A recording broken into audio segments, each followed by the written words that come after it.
So we're in the car now, and I've got the part of the bracket that I was going to use to try and make this work cut and just kind of tossed up there. And I have my clutch pedal right here. What I did is fully depress the pedal so I would know where exactly it would fall, you know, behind here. Hold on. I should say the base of the car, but there's the emergency cable here, so it's kind of in the way. I'm trying to move that so that way the carpet's kind of where it needs to realistically be. There we go. And you take your pedal and you just kind of let's see. Get this. Hold on, this is really awkward to do.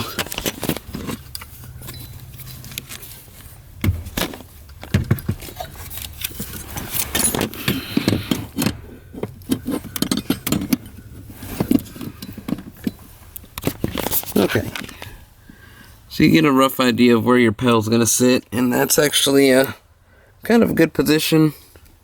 You look at it from here, where it's at underneath. Move the light.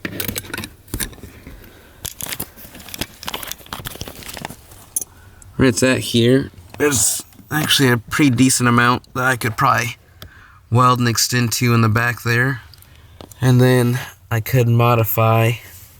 This is incredibly hard to do. I could probably see where that bolt is, and then there's a hole right above it.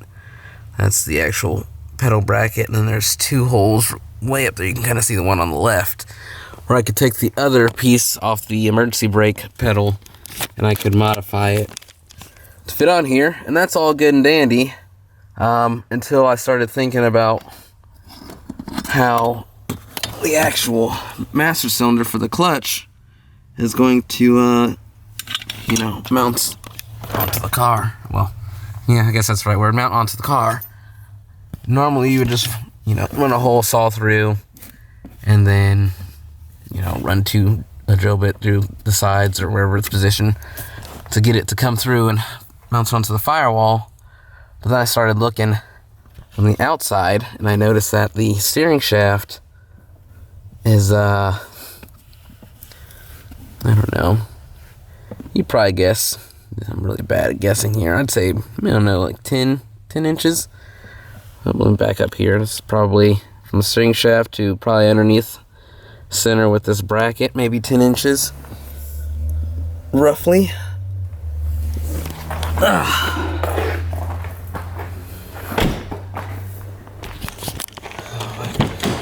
This real quick.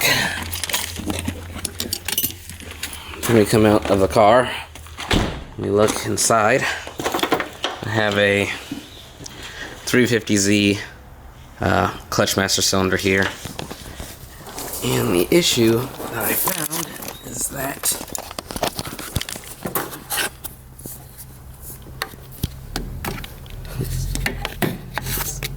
I did not think this through before filming, so I'm sorry.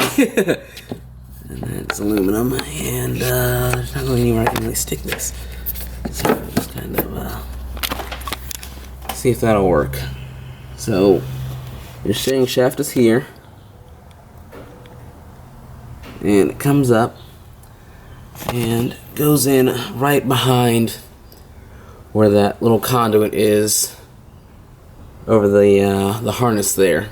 And if you look immediately to your right, I mean immediately where those two, looks like a aluminum pipe, and then for the AC, I can't tell if that's a wiring harness there, a piece of wire there, but all that is your wheel well. There's actually no place to put the actual master cylinder without, you know, sacrificing your master cylinder getting broken off or fitting or anything, because it's really hard to see, and that's underneath the brake booster. But this is all fender. Where that light's at right now is the wheel well arch, and as you can see, it goes pretty far into the back there. We would literally be mounting it inside the wheel well there. So This all worked for nothing.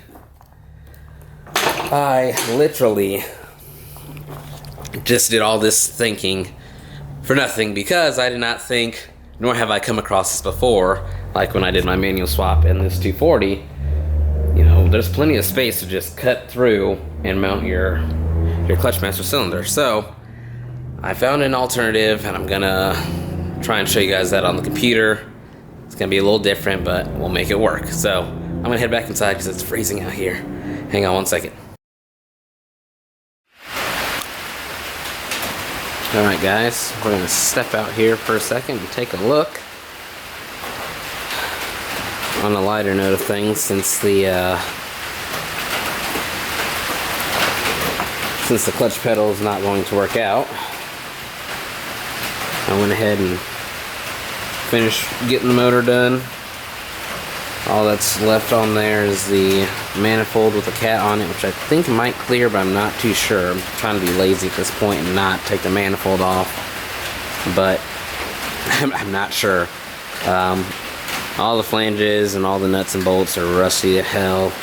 Car has, I think it's 220,000 miles on it, so it's pretty far up there. As far as, you know, mileage goes.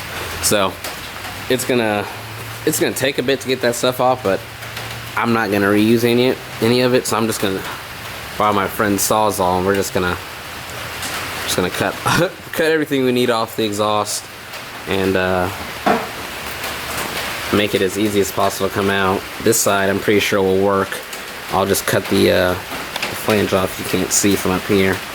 I'll just cut the flange off right at the start of the front pipe, and then cut a couple of hard lines here for power steering, because it's, as you can tell, it's pretty nasty in here. There's a lot of oil, and the valve covers are leaking pretty bad, so it's pretty rough no matter where you stick your hand at. And I'm trying not to get coated and all that again, but I got all the other accessories off and out of the way. Motor mounts I'll have to undo from the bottom side and just take the insulators with them, because that's how you can get to, but it was already slightly rounded. That side, oh, I ain't gonna be able to get to that one, honestly. So we'll just undo it from the bottom. And as far as the transmission's concerned, the fluid is drained. Cross member is still up for it. I'm not worried about the drive shaft. It'll just come out on its own when we start pulling.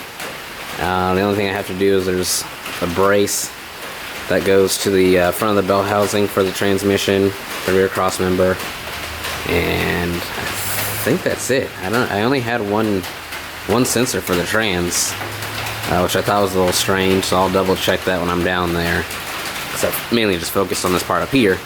But other than that, everything's ready to go. Heater hoses and all the water lines are taken out. Harness is completely out of the way.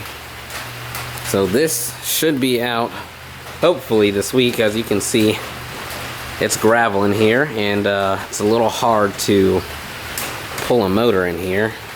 I had a KA that with that transmission that I had set over here, and I had pulled my truck in, and it was a workout just pulling that out. But I don't imagine this is going to weigh much more. It should weigh pretty similar to an LS1, which I think is like, you know, 50-60 pounds heavier than the 4-cylinder and the 240. So it shouldn't be too bad, but it'll have the transmission attached to it, so I'll probably have an extra set of hands here. We might have to lower the front end back down, because actually, as you can see, there's a lot more space here. I moved the car back and then got all four up so I could get underneath and try and pull this bitch out this week, and then we'll get started on I still need to finish painting this. I don't know if I showed you guys since it dried, but yep, I just need to finish painting the silver on there. I think it looks pretty good. Like I said, once it dries, it's got a VHT engine paint. It's the gloss black. I think it turned out pretty swell. So get a matching silver on there, and she'll be ready to go. That's pretty much where we're at, though. So I'm going to head back inside and probably play a little Warzone, calm down, take a shower. A bunch of small stuff here. I will probably take requests on if anybody needs any parts for sale that I don't need. There's extra accessories. I don't know what their standing position is. A lot of them are covered in oil. But once I get the motor out, I'm on the fence if I want to try and fit a manual to it, or if I want to tinker with it and do a rebuild on it, or what exactly I'm going to do. So, motor is not currently for sale. I do have the 0506 hood over there. I have the grill for it somewhere. Probably in the trunk. There's a bunch of plastics and stuff in the trunk. Obviously, if anybody wants the seats, they're up for sale. I don't know if there's anything else off the top of my head, really. It'll just be a matter of, so there's a bunch of stuff back here underneath this shield here. But just shoot me a message or comment on YouTube or Facebook, and I'm sure we can work something out. I already went ahead and got the inside torn apart even more. So I've got the, all the tranny stuff is out. I've already removed my Bosch yaw sensor, which will help for sliding. I have to double check my wiring, because I know in 350Zs it's pin 101, and then you unplug the gray plug on the ABS to do a full delete for your traction control. On the other hand, I'm going to have to read through the manual and try and find what the corresponding wires are and connectors are for this car.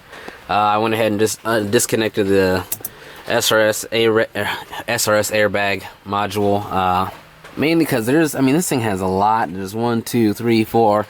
I'm not sure if it has them in the A-pillars here. It may have them in like lower door sections. I have no idea. But I'd rather not risk anybody getting hit with a shit ton of airbags if something were to happen. So that's going to be unplugged here. As we'd already mentioned earlier about the clutch pedal, I'm still disappointed, but I went ahead and got all the carpet up now. Get my light. I've got all my carpet and stuff out of the way. The footrest is out of the way. I might have to pull back this insulation padding that they have in here, the sound deadening. It's actually not like glued to the floor. This stuff is actually pretty movable to get about here. But I'm thinking what I can do is I can probably get away with the Willwood reverse swing pedal. It can come in individual or a dual setup, and I think I can mount it up there and drop it down this way, because I was originally going to do the floor pedal and shoot it upwards, but it's just gonna, it's about a foot long, just the base and everything. Well, the base is like 10, the base is 10 inches, and then your cylinder on top of it is like 3.5 inches. So it's like a foot, a little over a foot, and this is really shallow in here. There's no way you can just, your clutch pedal would be like way up here, where your other pedals are way back there. So that's a huge difference. So I'm gonna try and do the swing from up top, and I should hopefully get it relatively close to where the brake pedal is, and then we'll probably go back and switch the automatic brake pedal and make that fit better. But that's where we're at with the car. Turn my light off so I can take it in and charge it. Yeah, that's pretty much it. I don't have any other major updates. Clutch didn't work out, so that's a little bit of a bummer, but it's not the end of the world. And on a high note,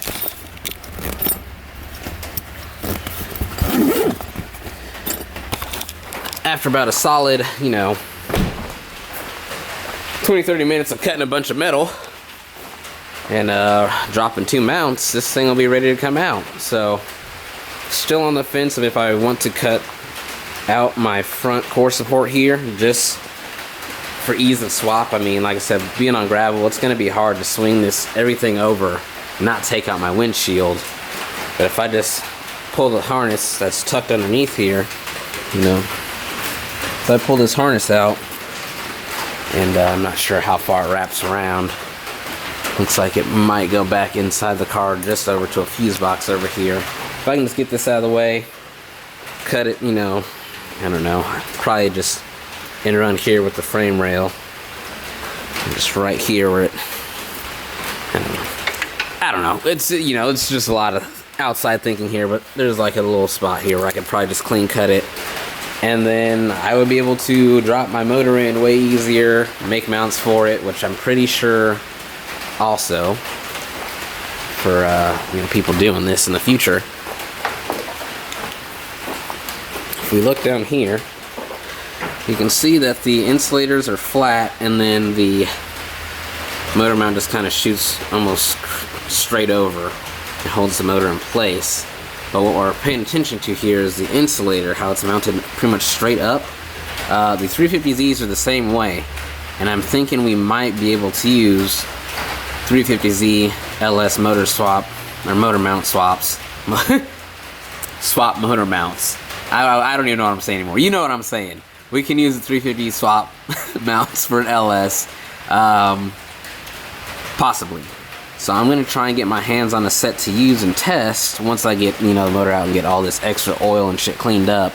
And that might be our saving grace for people in the future. You know, I'm trying to make this as easy as possible and give every bit of detail I find, all my opinions, my theories. If I have access to something, I'm going to give it a shot. So when somebody else goes to do this, they can just go boom, boom, boom. It's in the car. And they don't have to spend a bunch of, you know, late night thinking like I've been doing and wonder if you're gonna make it work. So